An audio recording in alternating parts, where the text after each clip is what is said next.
Hi, thanks for watching. Andy here with the astrology. A bit late, better late than never, or at least I hope that's how it goes. The astrology is for today, Saturday the 9th of June 2018. Now, if anything like me, you're from the north of England, the 9th of June is a special day because in one of our most popular, best-known folk songs, The Blade and Racers, they did it on the 9th of June. So happy June the 9th if you're up in the northeast of England. It's almost July the 4th to us.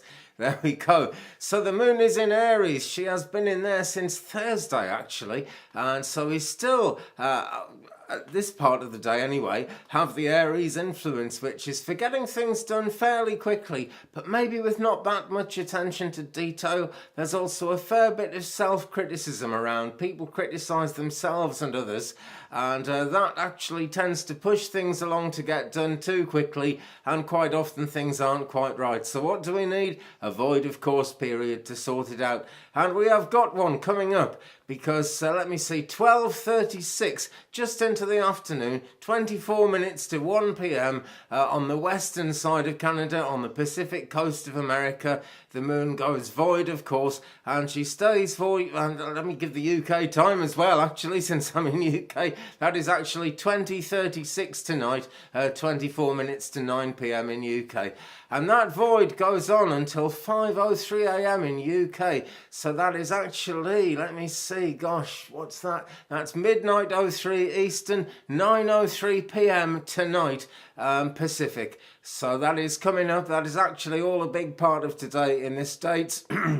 It more or less gets sorted by tomorrow here in UK, but it starts at 20:36 tonight, and during that time until the moon enters Taurus, it's best to go back over things that have happened in the last few days. Consolidation, making sure things are right. We've had some really long void of courses this week, and a bit last week as well, so I'm sure we've already had lots of time for that. But things move at such a pace under an Aries moon, it is worth going back and looking at it again. But when Taurus comes in, things change. It's a better time for being patient, for kind of making sure you know what you're about before you go ahead and do it.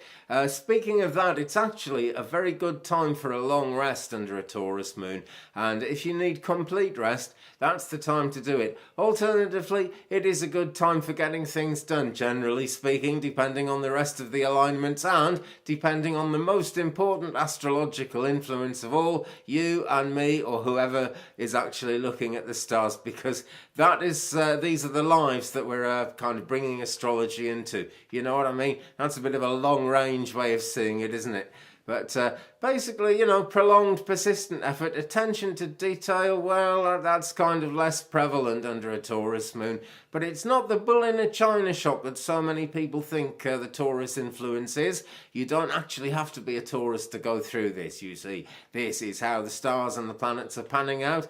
Next week we get into Gemini, and then there's a new moon on Wednesday. So it is a time for clearing and cleaning up, tidying up things, and being ready for the new energy to start coming in and adding itself into our plans towards manifestation or whatever else we're going to do. But that is next week. As I speak, the moon is still in Aries. She is 24.7% full. As I say, new moon coming up on the 13th, and that is going to be 20:43 UK time. So that's 15:43 on the eastern side of the States and Canada. And let me see, so that must be midday 03. Yes, no, midday 43. What am I saying? Midday 43 Pacific.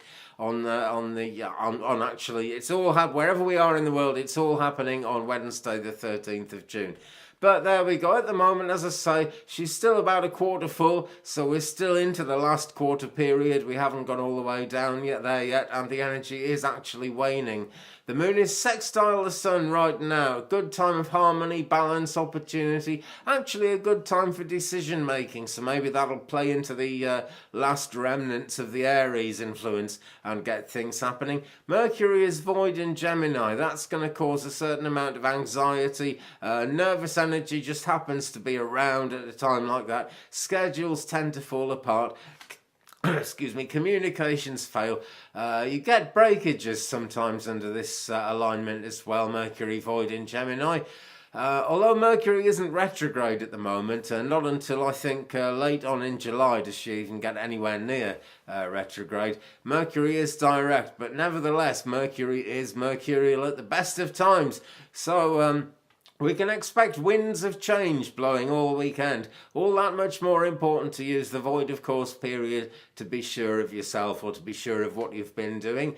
We find out where we're going on the way there, because nothing is everything is mapped out for us, spiritually speaking, cosmically speaking. But in this life we're not aware of the map. We just got to go with the flow, and that's the best thing you can do. Venus is void in Cancer, Mars is square Jupiter, so relationships could be a bit of fun. Really, they really could. Okay, well, that's just about it for today, guys. I'm leaving out the space weather because I'm trying to make these that bit more watchable. We'll do a special one on the space weather every week. That is my plan. Meanwhile, if you've enjoyed today's video, give me a thumbs up, leave me a comment, we'll share the journey. And if you would like to tap the red button and subscribe, do make sure you tap the bell as well, and you'll get all the notifications. Okay, have a great one, friends. I'll see you tomorrow. Goodbye.